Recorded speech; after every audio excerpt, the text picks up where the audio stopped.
Or eat it again. What the heck? What I'll do is like I'll know people. I know people. So for example, I'm gonna sound like I have such a small circle, such a small circle. Um, with Janice, um, Janice is often, very very often, fucking way too often actually. Um, when he knows I'm not gonna do well, and Janice is, I'm telling you, this guy is fucking brilliant. So he knows me a lot. He knows that I don't like to talk about the problem.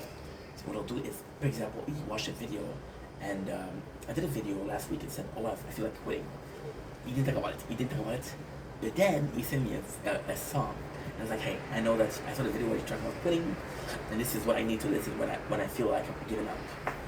So without talking about the problem, he talked about the problem, and which is a way of comfortable. So because that I know Janice likes surprises. I know that he likes small attention. I know Shadow's a bit more shy. Shadow's a bit more reserved. So I asked him for the confirmation. Say, hey, can I post it? And by saying, can I post it, I kind of implied I was gonna post it. I said, yes, yes, brother, no problem. There is a problem though. And there is a big problem. Um, the current day was the 1st of July. He answered me early morning, 2nd of July, like 5, 6 o'clock in the morning. And I haven't posted yet. So then, this guy did everything in his power so that I would have context. Like, you know what? I'm sure that you missed the show. I'm still gonna hook you up. Now, did he film for me? No. No, no, no. He filmed and he's not gonna say, yo, I have a picture if you want. Which is really, really thoughtful.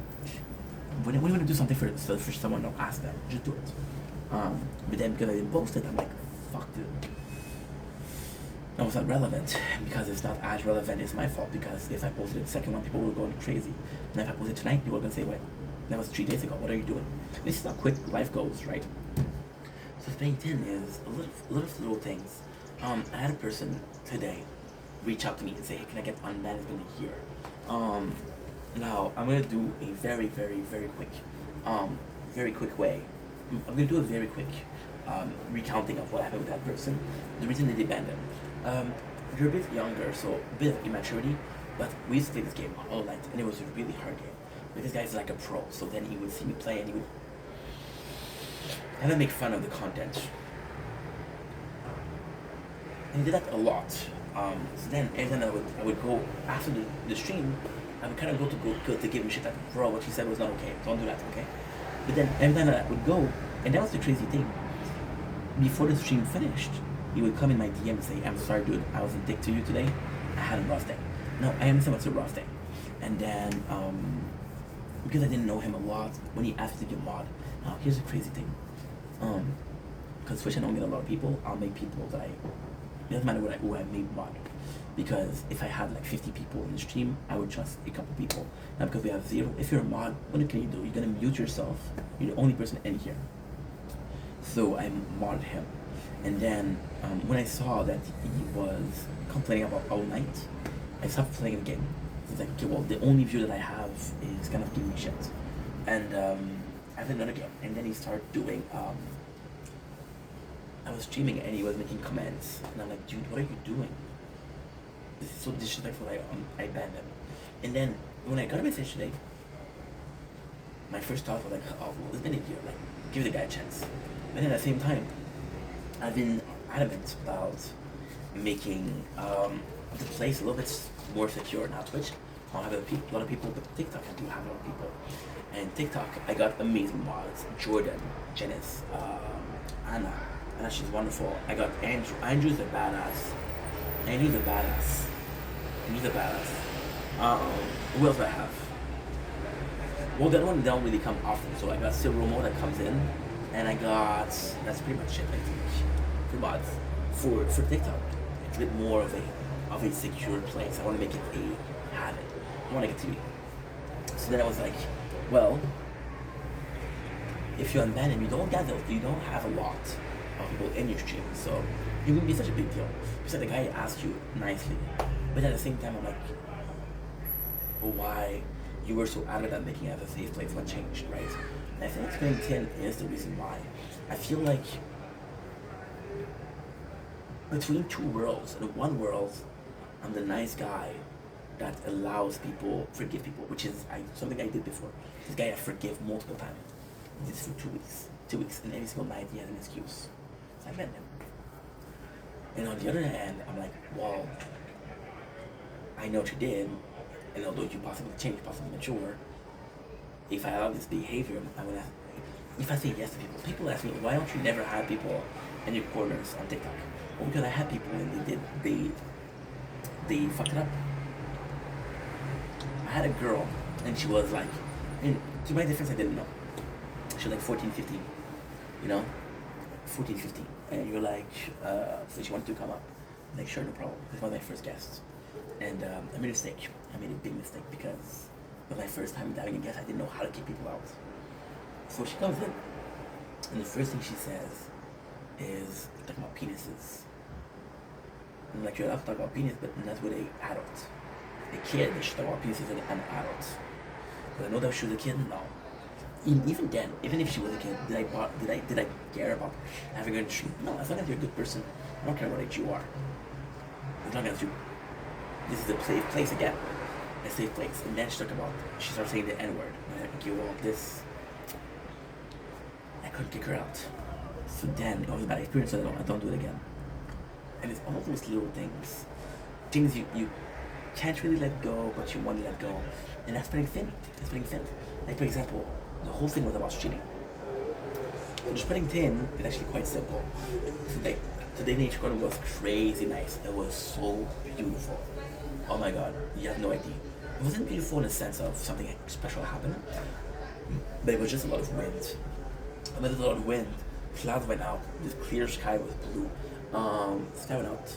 I don't know if you can see the moon, the moon here. You don't see the moon in the bottom, which kind of shitty. So yeah, so it was just a whole bunch of stuff. It was just a whole bunch of stuff, but it was polished today because there's some Squid Game videos. So the recap we did wasn't mental, but it was there. We did a mental video this morning about okay, you're so good. About separating the artist from the content, which I really like doing. But at the same time, one of what we did today I don't know if it's stupid because it's not stupid, it matters to me, but it was stupid in the sense of it doesn't take effort. So for example, in this, again, it's possibly an excuse, possibly not an excuse, I don't know. I'm doing a recap, and what I'm going to do is I'm going to have the computer here, and I'm going to check the recap of the scene. Because I remember the scene, I'm going to be able to tell you. Now, technically speaking, this is cheating because you're not really saying from what you understand, you're not really saying this from what you kind of cover, right? But at the same time, you're a visual learner. So there's two kinds of learner: visual, and understand something by seeing it, and auditive, understanding by being told what to do, explaining what to do. You know?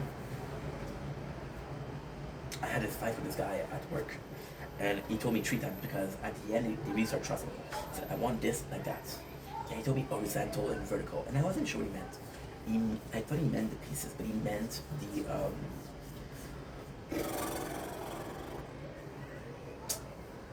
so you had the piece and you had 2 beams of metal, and then you kind of framed the piece on the piece of metal.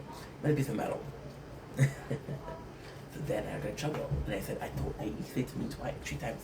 I said, I know, but I'm a visual learner. He said, well, tell me, dude. Okay, I'm sorry.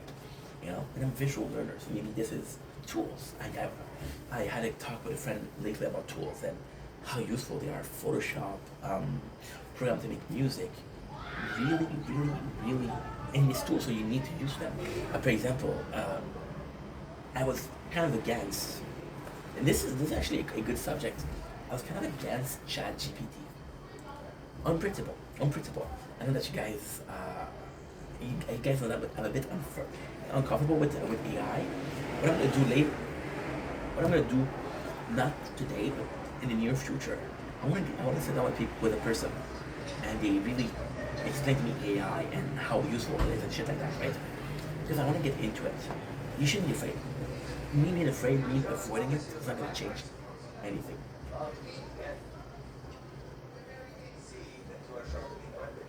You know, so with ChatGPT, I was a bit against it now. It's not because it's AI. it's against it because, and I feel like so old, but when Google came, the first time Google came, people were against Google because it took away critical thinking. So the critical thinking is what? Critical thinking is you have some kind of information, and because you have some kind of information, you can do something. So for example, the police officer that's going to find some clues. Because he finds some clues, he's going to have an ID or a it's a process like, okay, well, we know that this is there. Here's 1 + 1 = 2. Um, with Google, it wasn't a way of remembering things. It wasn't a way of um, looking. So the calculator was the same thing. Before calculator, people really had to focus on math because you didn't have tool to use. You can have a piece of paper and then do the math correctly, but then it was more so like a mental exercise. Calculator, it made things easy. It was a tool. Now the tool helps you out, but also was a crutch, the crutch of being able to calculate shit quickly and without mistakes, And the mistakes are important because in life we make mistakes. So when ChatGPT came, I was like, holy shit, dude. This is another way of Google. It's another way of exactly the question. But at the same time, this is from the point of view of making life easy, it's questionable, but at the same time, what do you prefer?